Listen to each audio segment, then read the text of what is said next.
ఆ ఇంట్లో బెడ్రూమ్లో తోసేసి అక్కడ ఆయన దగ్గర ఉన్న ఆయన ఒక నైఫ్ పట్టుకు వెళ్ళాడు.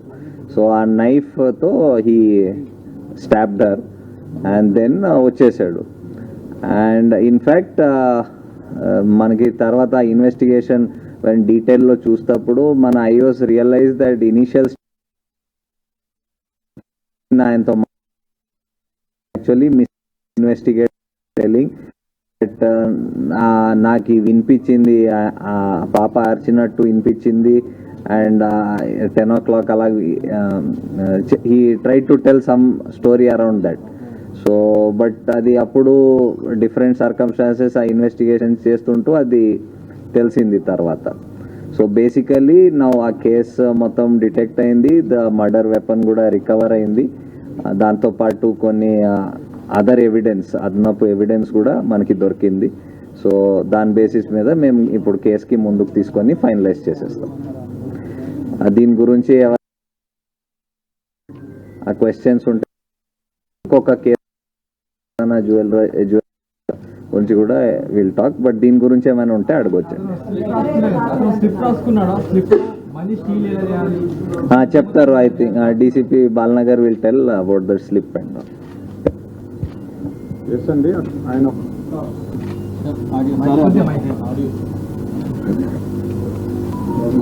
అవునండి, ఆయన ఒక స్లిప్ రాసుకున్నాడు. ఆ స్లిప్లో ఏంటంటే ఫస్ట్ ఒక గ్యాస్ ప్లస్ టేబుల్ ఎట్లా రెడీ చేసుకోవాలి, తర్వాత లాక్, ఆ గ్యాస్ను ఉపయోగించి లాక్ ఎట్లా ఓపెన్ చేయాలి, తర్వాత మనీ ఎట్లా తీసుకోవాలి, మళ్ళీ ఆ గ్యాస్ ఆన్ చేసి ఆ లాక్ చేసి ఎట్లా బయటపడాలి అని చెప్పేసి రాసుకొని లాస్ట్లో మిషన్ డన్ అని రాసుకున్నాడు. అంటే అది ఎప్పుడు రాసుకున్నాం అంటే కొద్దిగా ముందే, అంటే ఒక 1 month బ్యాక్ రాసుకున్నాం అని చెప్తున్నాడు. అంటే ఆయనకి ముందే ఆ థాట్స్ ఉన్నాయని మనకు అర్థమవుతా ఉంది. బ్యాట్ దొంగతనం కోసం వెళ్ళాడు.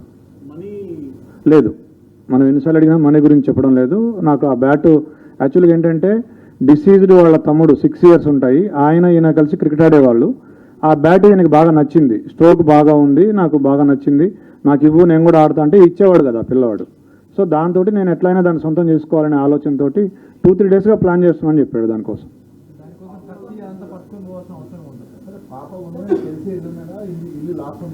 అతను చెప్పింది ఏంటంటే ఇంట్లో ఎవరు లేరు, నార్మల్గా వీళ్ళు ఏంటంటే ఇల్లు దగ్గరికి వేసి వెళ్తారట. సో అట్లానే ఇంటి బోల్ట్ దగ్గరికి పెట్టి ఉంటారు, ఆ దగ్గరికి వేసి ఉంటారని చెప్పేసి వెళ్ళాడు. సడన్గా పాప ఉంది, పాప ఉన్నా కానీ పాప టీవీ చూస్తుంది, ఇతను వెనక నుంచి వెళ్ళాడు. అంటే అటువైపు తిరిగి చూస్తుంటే ఆ పాప వెనక నుంచి ఒకటే డోర్ ఉంది, వెనక నుంచి అంటే అదే డోరు, ఆ అమ్మాయి అటు తిరిగి ఉంది. ఇట్లా వెళ్ళి ఆ కిచెన్లో ఉంది బ్యాట్ తీసుకొస్తుంటే అప్పుడు ఆ అలికిడికి పాప చూసి దొంగ అని అరిచింది.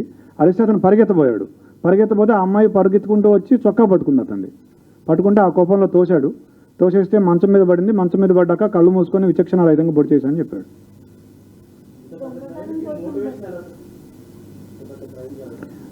అతనికి బేసిక్గా ఈ ఓటీటీల్లో యూట్యూబ్లో ఈ క్రైమ్ థ్రిల్లర్స్, సస్పెన్స్ మిస్టరీలు చూసే అలవాటు బాగా ఎక్కువగా, దాదాపుగా ఒక 5-6 సంవత్సరాల నుంచి అదే పనిలో ఉన్నాడు. స్కూల్ కూడా ఎక్కువ వెళ్ళేవాడు కాదు. ఎప్పుడు ఏదో ఒక తన ఆలోచనలో తను ఉండి ఇలా ఊహించుకుంటూ ఉండేవాడు. అతనికి స్కూలు ఎగ్గొట్టే అలవాటు ఉండేది. స్కూల్కి వెళ్లకుండా క్రికెట్ ఆడుకోవడం, ఈ ఓటీటీ చూడడం, యూట్యూబ్ చూడడం, ఈ మిస్టరీస్ చూడడం అలవాటు ఉండేది అతనికి. అతను ఎవరైనా చూస్తే వాళ్ళని బెదిరించి రావడం, తర్వాత దాడి చేయటం, ఈ 2 ఉద్దేశాలతో కత్తి తీసుకుపోయినాడు.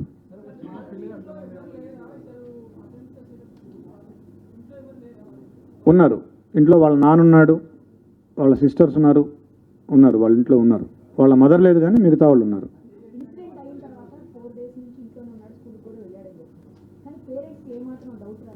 ఎస్, పేరెంట్స్ వాళ్ళ మదరు నిన్న మనం వాళ్ళ మదర్తో మాట్లాడినప్పుడు అనింది, ఫస్ట్ రోజే పోలీసులు ఈ నేను అడిగాను మా అబ్బాయిని, ఏరా నువ్వేమైనా అడిగాను, ఒప్పుకోలేదు. 2వ రోజు కూడా అడిగాను, మా నువ్వేనావే అని అన్నాడు, నీ మీద ఒకటి అన్నాడు అని చెప్పింది వాళ్ళ మదర్.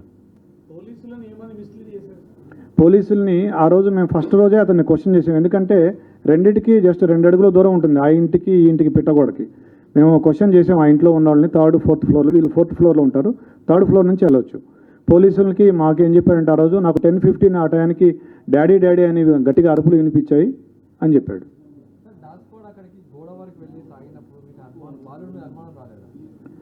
బాలుడి మీద కూడా అనుమానం వచ్చింది మాకు. అయితే మేము ఒక లిస్ట్ ఆఫ్ సస్పెక్ట్స్ చేసుకున్నాము, దాని ప్రకారం చేసుకుంటూ వచ్చాము. నిన్న అతన్ని చేశాము. తర్వాత మాకు ఇంకొక క్లూ కూడా వచ్చింది. ఒక పిల్లాడు కూడా సమాచారం ఇచ్చాడు. ఇట్లా ఆ రోజు ఏ రోజైతే అఫెన్స్ జరిగిందో ఆ రోజు మార్నింగ్ 8:30 to 8:45 అతను ఆ గోడ దగ్గర, ఏదైతే గోడ దూకి వెళ్ళే అవకాశం ఉందో ఆ గోడ దగ్గర టచ్ ఆడాడు అతను చాలాసేపు, ఒక 15 minutes. ఆ సమాచారంతో మా అనుమానం ఇంకా ఎక్కువై మా అనుమానం నిర్ధారణ అయ్యి అతన్ని మళ్ళీ విచారించాము. ఫస్ట్ ఇల్లు సెట్ చేసాము. ఇల్లు సెట్ చేస్తే మాకు ఈ లెటర్ దొరికింది, అతను రాసుకునే లెటర్ ఏదైతే ఉందో అది. తర్వాత కత్తి కూడా దొరికింది. 3 కత్తులు ఉన్నాయి. ఏ కత్తి అంటే, సార్ నల్ల కత్తి, నల్ల పిడి ఉంటుంది, దానికి అంచు నల్లగా ఉంటుందని అతనే చెప్పాడు. ఆ కత్తి తీసుకొస్తే ఇదే అని చూపించాడు.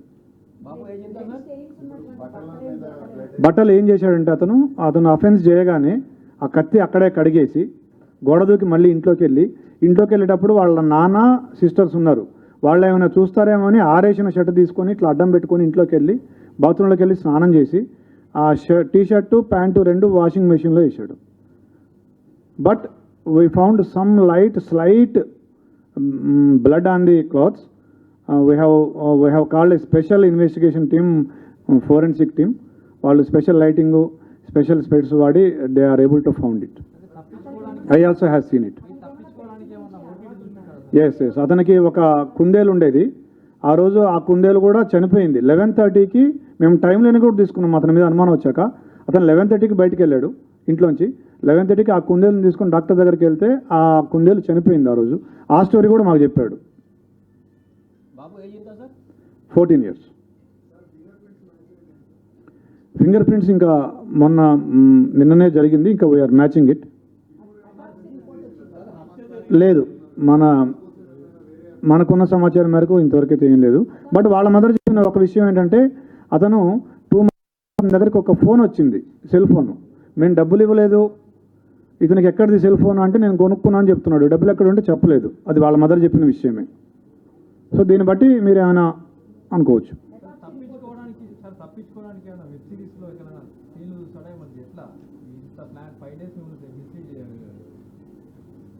ఫైవ్ డేస్ మిస్లీడ్ చేయడం అంటే ఫస్ట్ డే మిస్లీడ్ చేశాడు.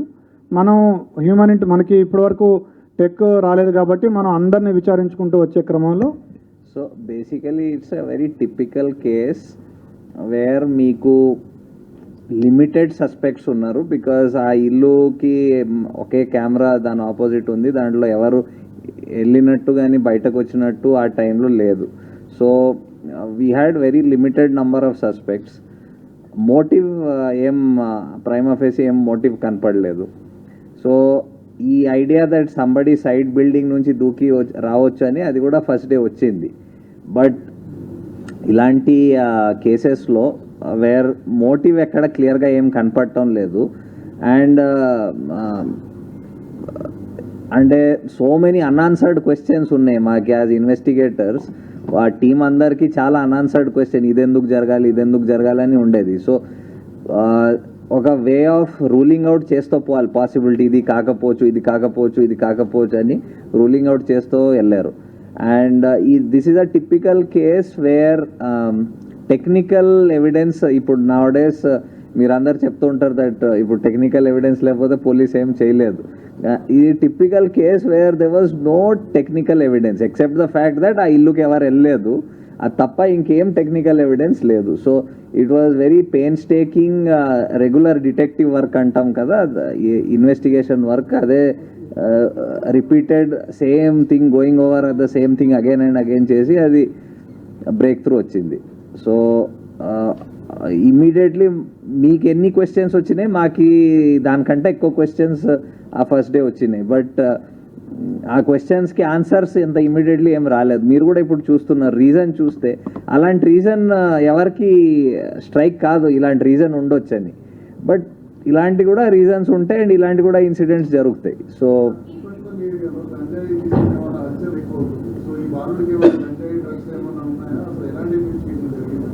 లేదండి, ఆ యాంగిల్ వెరిఫై చేసాము, అట్లాంటిది ఏమీ లేదు. I think the short report వచ్చింది which indicated the cause of death, అది వచ్చింది, అంతవరకు వచ్చింది. అది కూడా అడిగాము. ఇది రెండోసారి అని చెప్తున్నాడు. అంతకుముందు కూడా ఒకసారి వెళ్ళాను, ఇది రెండోసారి ఇట్లా వెళ్ళానని చెప్తున్నాడు. ఈ డిసీజ్డ్ తమ్ముడు ఎవరైతే ఉన్నారో సద్విన్ ఆ పిల్లాడు, అతను కూడా అడిగాము, అతను కూడా ఏం చెప్పట్లేదు మనకు.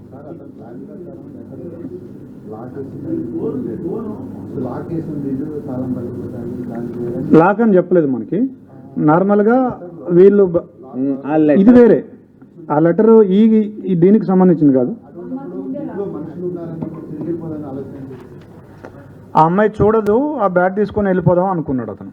ఆ అమ్మాయి ఇంకా చూడదు, ఆ బ్యాట్ తీసుకొని పరిగెత్తుకొని వెళ్ళిపోవచ్చు అనుకున్నాడు.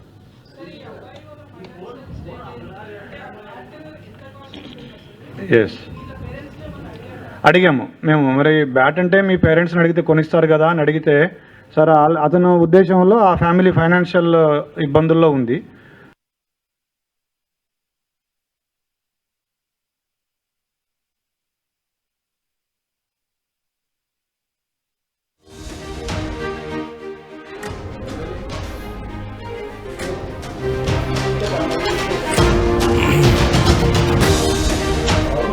అనుకుంటే మేబీ మనకి ఆన్సర్స్ వస్తాయి. మన పర్స్పెక్టివ్లో క్వశ్చన్స్ అడిగితే మనకి